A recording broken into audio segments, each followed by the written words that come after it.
예, 그 친구는 좀 얄미울 정도로 치밀한 면도 있어요. 아하. 예, 얄미울 정도로의 치밀함도 있고 또한 철부지 같은 면은 좀 제가 봤을 때는 없는 것 같아요. 엄마 머리 위에서 있는 정유라이기 때문에 저 그 부분도 정유라를 어렸을 때 이제 키우면서 도와줬던 보모에게 들었거든요.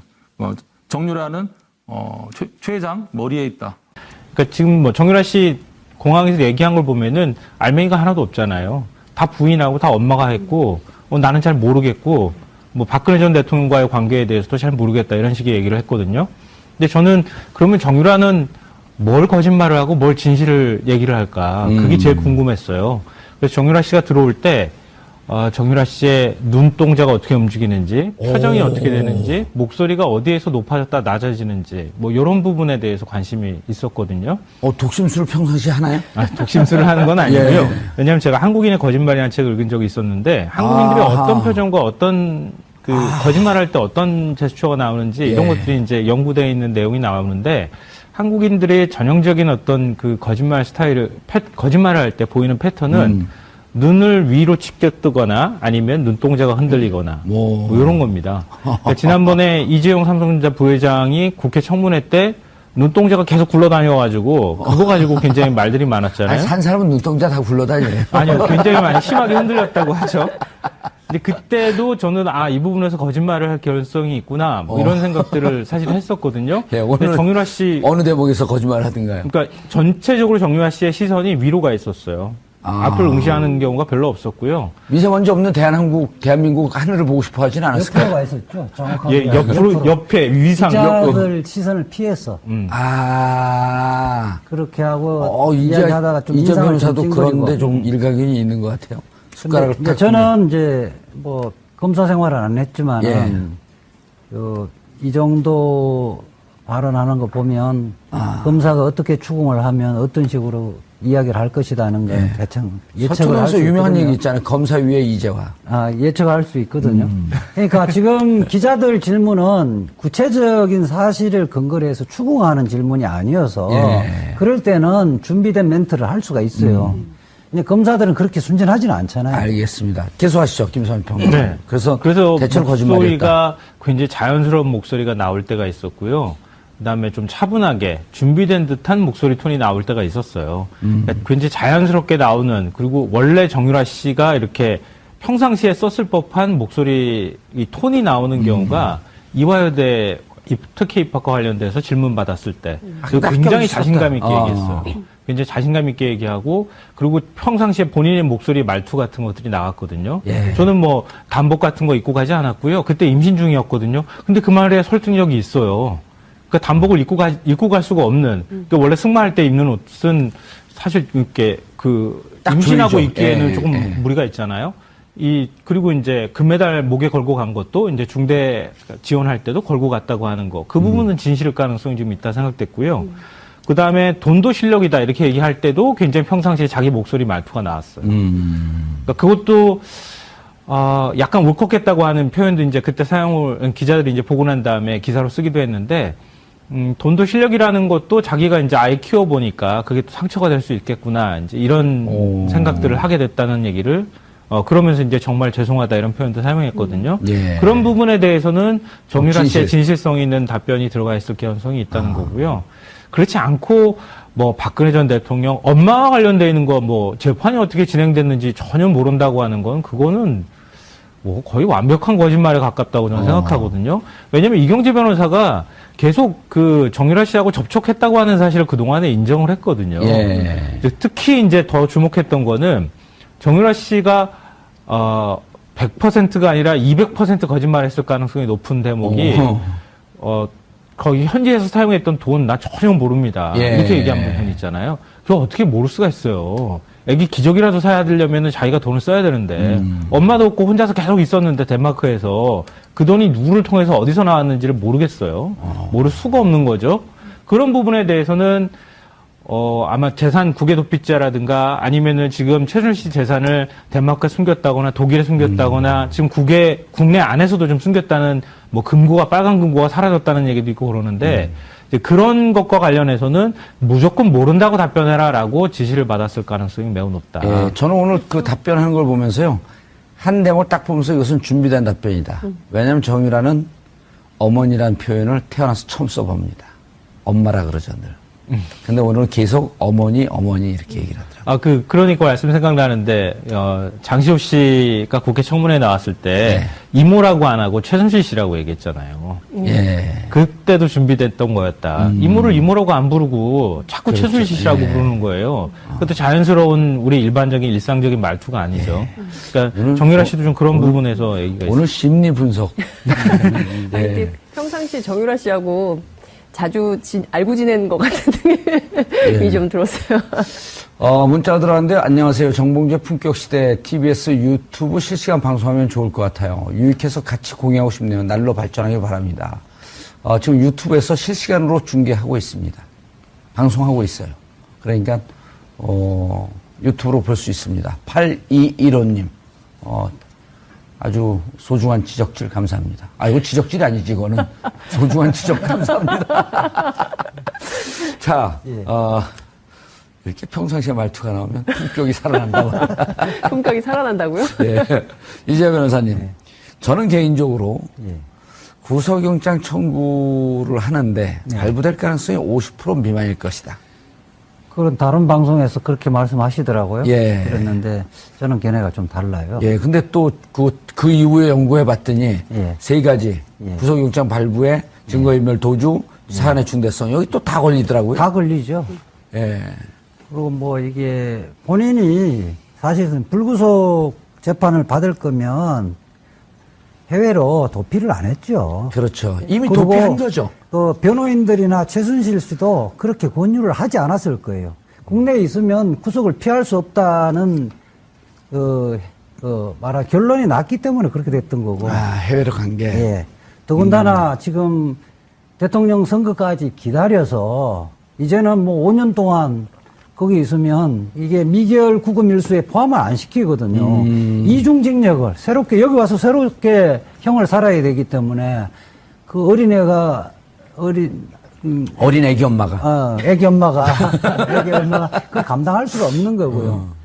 이런 이게 뭐 다른 전략이나 뭐 정략이 있어서 그런 것이 아니라 이제는 어쩔 수 없다. 예. 포기하는 심정은 온 거죠. 실제 그 덴마크에 있을 때부터 정유라 씨가 얘기했던 게 불구속 수사 받게 해주면 자기 귀국하겠다라는 얘기를 애기를 볼 수 있으면. 예, 초반부터 했었거든요. 근데 그게 안 됐기 때문에 특검 수사할 때 그렇죠. 특검 수사 당시에 계속 그런 주장을 했었고, 근데 그게 안 됐기 때문에 덴마크에 있다가 이렇게 오게 된 거 아니겠어요? 그래서 제가 보기에도 구속을 피하기는 굉장히 어렵고, 그리고 증거인멸 도주 우려 가능성은 여전히 살아있기 때문에 구속 수사의 정당성은 있을 수밖에 없다 이런 생각이 좀 들고, 저는 또 하나 오늘 2대 그 부정입학 관련해가지고 중대도 가져갔고 시험 볼 때 예. 그리고 엄마가 그 입학사정관한테 물어봐가지고 가져가도 된다 그래가지고 메달을 갖고 갔다는 거 아니에요? 입학사정관한테 막 전화해가지고 저 이거 메달 가져가도 이럴 수 있나요? 저는 이 자체가 상당히 이게 그 상식의 수준을 넘어서는 발언이에요. 그리고 이 자체로도 그러니까 그런 거를 통해서 이제 정유라가 갖고 있는 네. 여러 비밀의 그렇죠. 그 문이 열리는 거죠. 저는 정유라 씨가 그 흡사 특검 도우미 역할을 했던 예, 장시호 씨, 예. 장시호 씨처럼 상당히 수사에 적극 협조하고 본인은 협조는 안 하려고 그래도 말을 하는 게 다 협조가 되지 않을까요? 그 가능성도 말을 많이 하면 있어요. 그렇게 되죠. 말을 많이 하다 보면 그 의도하지 않게 진실을 다 고백해버리는 수가 있을 수 있을 것 같고요. 경우에 따라서는 저는 이것이 이제 안민석 의원이 그 얘기도 했던데 박정희 비자금 통치자금 문제까지도 거슬러 올라가서 수사해서 결국에는 이 비밀 재산 환수 여기까지 가야 되지 않나 이런 생각을 하게 근데 됩니다. 저는 오늘 기자회견 중에 삼성 특혜 의혹에 대해서 물어봤잖아요. 네. 그 부분에 대해서 벌써 이렇게 원래 교육받은 훈련받았던 내용하고 다르게 이야기할 가능성을 시사했거든요. 어떻게? 처음에는 그렇게 해서 딱히 저는 뭐 그런 생각을 안 했는데요. 엄마가 말해준 게 있어요. 이러면서 엄마가 실제 이야기를 해준 거를 다 이야기하려다가 다시 또 말을 바꾸거든요. 다시 제정신을 차려갖고 이제 말을 대로 쭉 바꾸거든요. 갔다가 그래서 뭐 정신 차려서 엄마가 6명 지원하는데 너도 그중에 한 명이다 원하면 됩니다. 이렇게 아하. 이제 말을 했었는데 예, 지금 들으신 대로 어제 그 공항 기자회견에서는 의외로 거침없이 본인의 입장을 밝혔습니다. 나는 내 전공이 뭔지도 몰랐다. 대학 갈 생각도 없었다. 뭐 이런 좀 다소 엉뚱한 답변을 하기도 했는데요. 정말 별명이 럭비공인 것처럼 좌충우돌이어서 그런 걸까요? 아니면 이것도 다 하나하나 계산된 행동들일까요? 짚어보죠. 검찰 출신이고요. 최순실 국정농단 청문회의 청문위원이었습니다. 이용주 의원, 국민의당 이용주 의원 연결이 돼 있습니다. 이 의원님 안녕하세요. 예, 안녕하십니까. 청문회에서도 그렇고 특검에서도 그렇고 그렇게 부르고 싶어 했던 정유라 씨가 드디어 귀국을 했습니다. 예, 제 발로 온 거죠. 어떻게 보셨어요, 의원님은? 예, 뭐 공항에서 와서 뭐 여러 가지 인터뷰를 하더라고요. 근데 정유라를 검찰에서 잘 조사를 하면은 망해외 소득을 얻을 수도 있겠다라는 생각을 했습니다. 왜 어떻게 그런 생각을 하셨어요? 많은 소득 얻을 수 있다? 특히 정유라가 이제 여러 가지 이야기를 했지 않습니까? 예. 여러 가지 이야기하고 있는 것이고 이 사건의 당사자인 성격이 많이 있어서 예. 알지 못하는 일들을 툭툭 내뱉어서 할 수가 있죠. 역시 럭비공처럼. 우리 이제 뭐 특검 도우미처럼 우리 장시호 특검 도우미가 우리의 예상을 깨고 많은 도움을 주었지 않습니까? 그렇죠. 예. 이제 정유라도 캐릭터상으로 본다면은 하고 싶은 말을 그냥 하지 않고는 못 찾는 그런 성격 같아요. 그래서 수사를 잘 하다 보면은 여러 가지 저희들이 알고 싶었던 일들 진상에 접근할 수도 있다 이렇게 봅니다. 캐릭터가 그 사촌 언니 장시호하고 비슷합니까? 그거보다 더 하면 더 하지 않을까라는 생각을 합니다. 더 하면 더 했지. 사실은 어제 그 장면만 봐도 많은 분들이 비슷한 생각하셨을 거예요. 보통 검찰에 소환돼 가는 사람들은 뭐 성실히 조사에 임하겠습니다. 이 정도 하고 들어가거든요. 마이크 뿌리치고. 근데 어제는 검찰이 말리지 않으면 계속 갈 분위기더라고요. 아마도 그런 것 같습니다. 그래요. 그런 것들을 볼 때. 이제 그것을 얼마나 검찰이 잘 이용하느냐인데 그 자리에서 나온 답변들 하나하나 좀 짚어보겠습니다. 우선 이대 입시에 관련된 답변. 요게 제일 좀 의아했던 부분입니다. 난 학교를 한 번도 안 갔기 때문에 입학 취소는 당연한 겁니다. 난 내 전공이 뭔지도 잘 몰랐고요. 한 번도 대학교에 가고 싶어 한 적도 없었기 때문에 입학 취소에 대해서는 드릴 말씀이 없습니다. 이랬어요. 예. 저는 이 말 들으면서 이거 너무 말을 막 하는 거 아닌가 이랬는데 또 곰곰이 생각해 보니까 이것도 계산된 건가 싶기도 하고요. 먼저 이제 입학 취소 부분에 대해서는 국민들이 이제 작년에 있던 여러 가지 일들 중에서 가장 이게 먼저 시작됐지 않습니까? 그렇죠. 이제 입학 입시 비리부터. 그래서 그것을 자극하지 않고 본인들의 책임, 즉 본인의 입학 과정이 정상적이지 않았다는 것을 인정하고 있는 부분이죠. 그런 것이고 본인 자체가 대학에 별로 갈 생각이 없었다는 그런 말을 하고 있다는 것은 이 사건에 관련된 즉 최순실이 적극적으로 나서서 한 것이지 본인이 원해서 한 것은 아니다. 즉 공무관계에 대해서는 자기가 주도적인 위치에 있지 않다. 그런 정도로 방어 전략이 아닌가라는 생각을 합니다. 그러니까 나는 내 전공이 뭔지도 몰랐다. 사실 이거는 말도 안 되는 답변 아닙니까? 본인이 이미 뭐 입학 당시에 면접도 갔기 때문에. 그럼요. 그것도 금메달 걸고 가지 않았습니까? 열심히. 그래서 그건 알고 있다고 보는 것이고 이제 전공이 모른다는 것은 그대로 이제 수업 한 번도 안 들어갔지 않습니까? 정확히 무슨 과에 갔는지 이런 걸 잘 모른다. 뭐 그런 취지 정도로는 아닐까 생각합니다. 결국 나는 모른다. 나는 그 정도로 관심이 없었다. 전공이 뭔지도 모르고 또 대학에 가고 싶은 생각 자체도 없었는데 그냥 엄마가 다 알아서 한 일이다라는 걸 강조하기 위한 답변.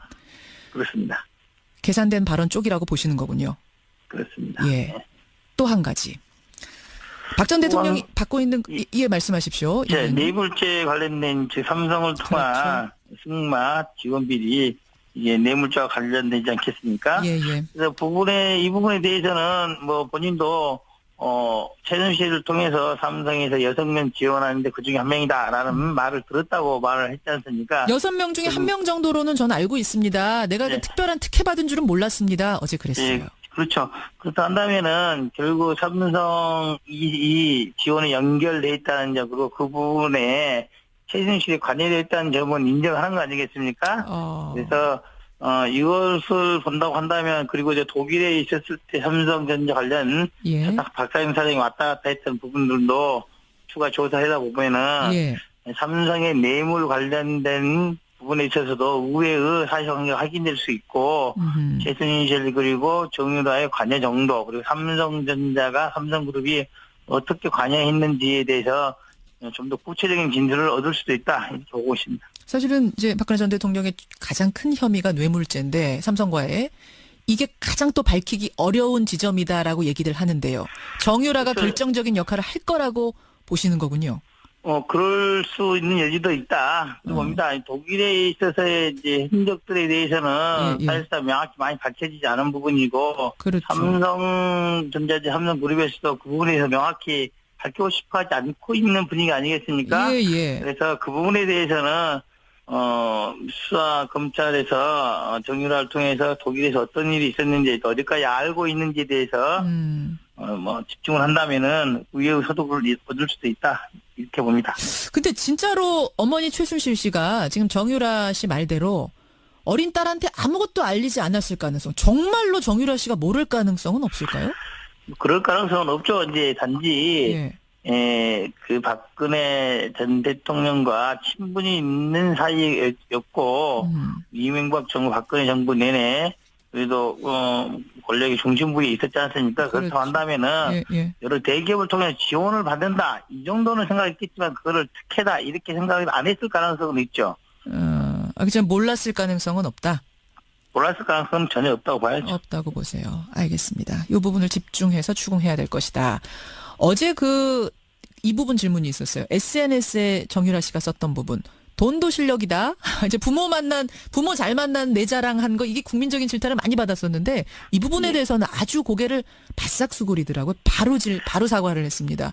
그렇죠. 이제 어떻게 보면, 이제 이 사건이 자꾸 커졌던 부분들이, 돈도 실력이다, 백도 실력이다, 이런 부분부터 국민들의 공분이 사서. 그렇죠. 여러 가지 언론에서도 관심을 갖게 되고, 수사기관도 관심을 갖게 됐던 부분이 맞지 않습니까?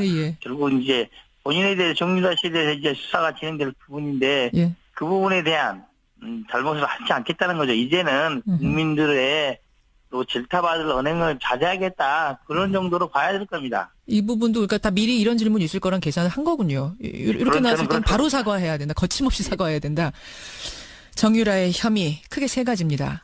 이화여대 입학 학사 비리에 대한 업무방해 혐의가 하나 있고요. 또 삼성의 승마지원의 수혜자이기 때문에 뇌물죄에 관련된 게 하나 있고, 또 재산 국외도피죄가 하나 있고, 이 세 가지가 주요 혐의인데 가장 중점을 둬야 될 포인트 하나만 짚어주신다면 역시 저는 이제 이때 입학 학사 비리는 이미 수사가 충분히 됐죠. 이미 어제 이미 몇몇 부분들에 대해서는 징역 7년에서 4년까지 구형까지 맞춰야 되는 부분 때문에 그렇게 크게 중요한 부분이 아니고 사실관계가 대부분 확인됐다 이러 봅니다. 나머지는 이제 두 부분이죠. 하나는 뇌물죄 관련된 부분, 삼성과 관련해서 어떠한 직간접적 영향이 연결고리가 있었는지를 명확히 밝힐 필요가 있는 것이고 또 하나는 이제 독일을 비롯한 외국에 재산이 나가 있는 부분, 그게 도피된 부분에 대해서는 향후 최순실 일가의 재산 환수 등 이런 부분을 살펴보기 위해서라도 좀 더 면밀한 조사가 명확히 이루어져야 된다 이렇게 봅니다. 어제 안민석 의원은 재산 몰수 특별법 같은 거를 좀 만들어야 된다까지 주장하시더라고요. 재산이 굉장히 중요한 부분인데 이거 제대로 못 건드리고 있다. 동의하세요?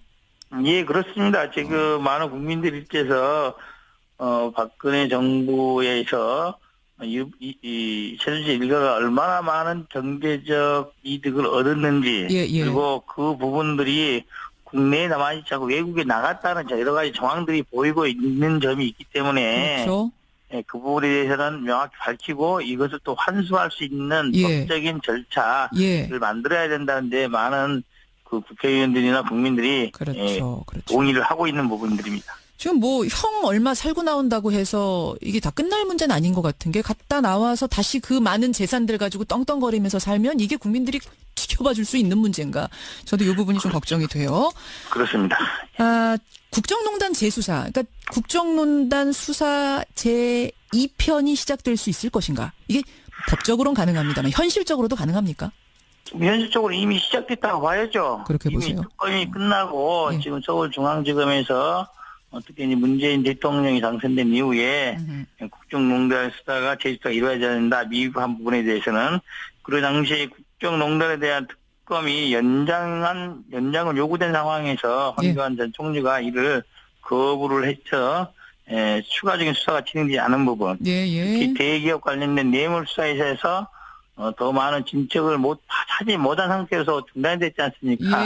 그 부분들에 대해서는 추가적인 수사가 이루어질 수밖에 없다 이렇게 봅니다. 제 2탄은 이미 시작됐다라고 보시는 거네요. 알겠습니다. 그렇습니다. 하나, 정유라 씨가 오늘 밤에, 이르면 오늘 밤에 구속영장 청구될 거다라는 얘기가 나오는데, 구속 될까요?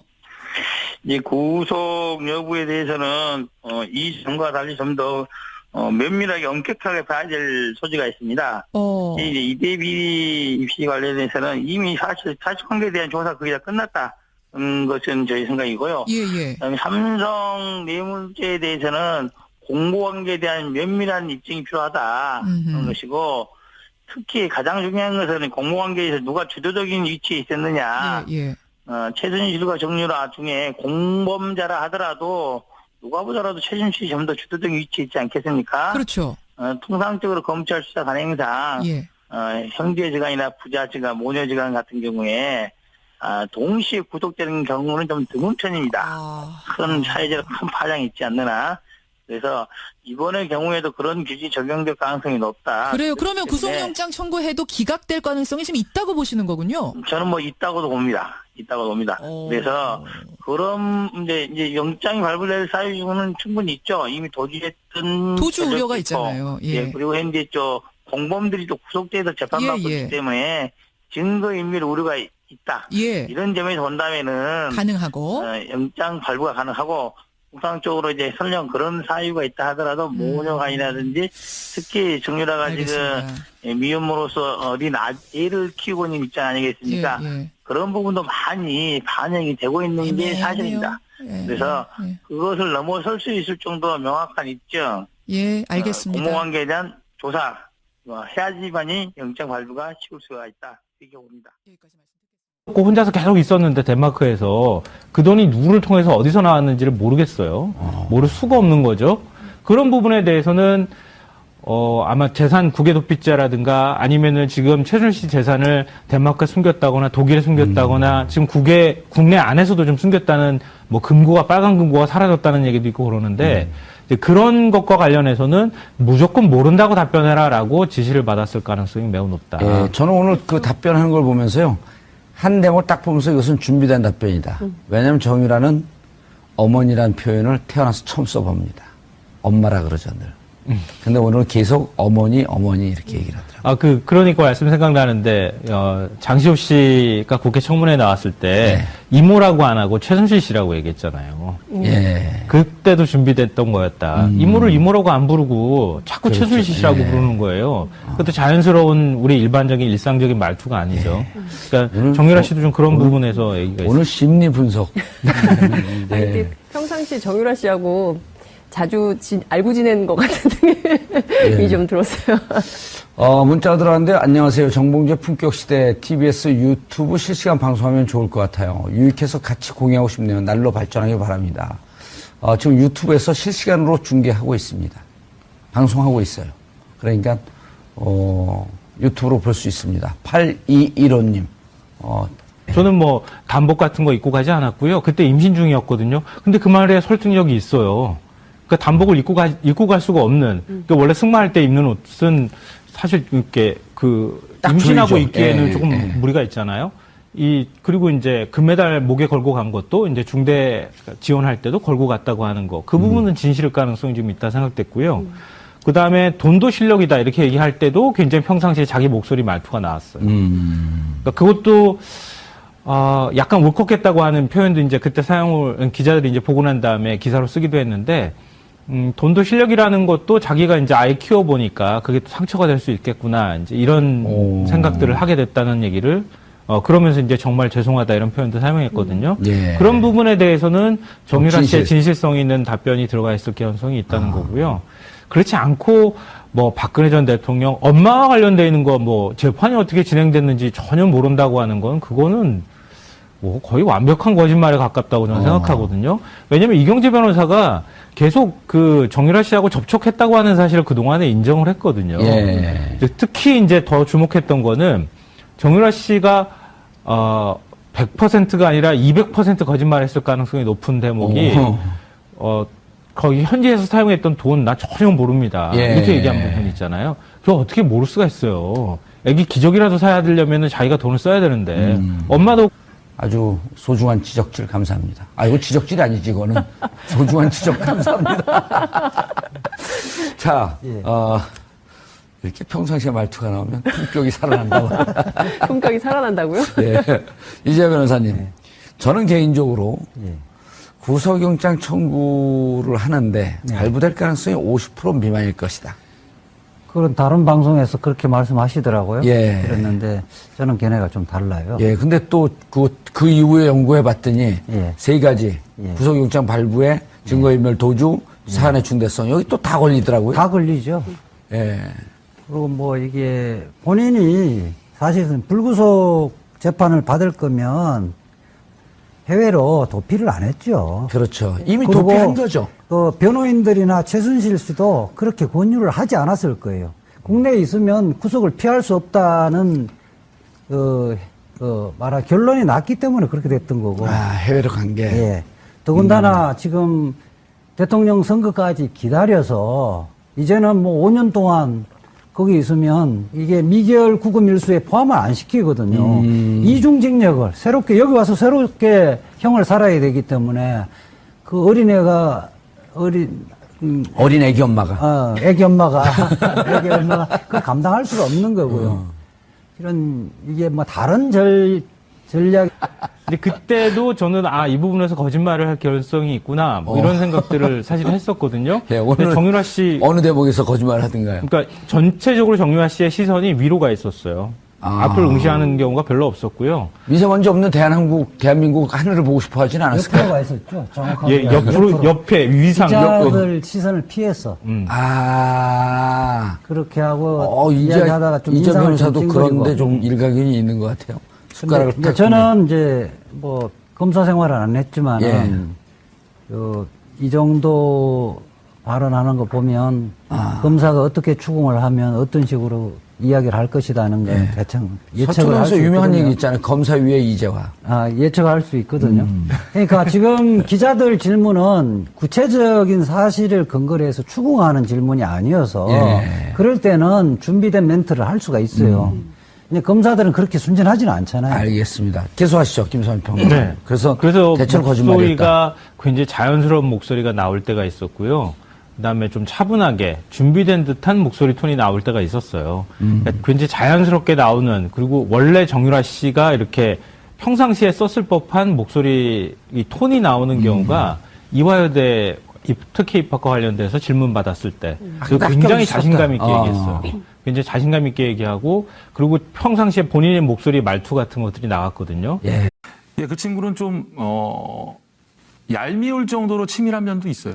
예, 얄미울 정도로의 치밀함도 있고 또한 철부지 같은 면은 좀 제가 봤을 때는 없는 것 같아요. 엄마 머리 위에서 있는 정유라이기 때문에 저 그 부분도 정유라를 어렸을 때 이제 키우면서 도와줬던 보모에게 들었거든요. 정유라는 최 회장 머리에 있다. 그러니까 지금 뭐 정유라 씨 공항에서 얘기한 걸 보면은 알맹이가 하나도 없잖아요. 다 부인하고 다 엄마가 했고 나는 잘 모르겠고 뭐 박근혜 전 대통령과의 관계에 대해서도 잘 모르겠다 이런 식의 얘기를 했거든요. 근데 저는 그러면 정유라는 뭘 거짓말을 하고 뭘 진실을 얘기를 할까 그게 제일 궁금했어요. 그래서 정유라 씨가 들어올 때 정유라 씨의 눈동자가 어떻게 움직이는지, 표정이 어떻게 되는지, 목소리가 어디에서 높아졌다 낮아지는지, 뭐 이런 부분에 대해서 관심이 있었거든요. 독심술을 평상시에 하나요? 독심술을 하는 건 아니고요. 왜냐하면 제가 한국인의 거짓말이라는 책을 읽은 적이 있었는데 한국인들이 어떤 표정과 어떤 거짓말할 때 어떤 제스처가 나오는지 이런 것들이 이제 연구되어 있는 내용이 나오는데 한국인들의 전형적인 어떤 그 거짓말 스타일을 거짓말을 할 때 보이는 패턴은 눈을 위로 치켜 뜨거나 아니면 눈동자가 흔들리거나 뭐 이런 겁니다. 그러니까 지난번에 이재용 삼성전자 부회장이 국회 청문회 때 눈동자가 계속 굴러다녀가지고 그거 가지고 굉장히 말들이 많았잖아요. 한 사람은 눈동자 다 굴러다녀요. 아니요, 굉장히 많이 심하게 흔들렸다고 하죠.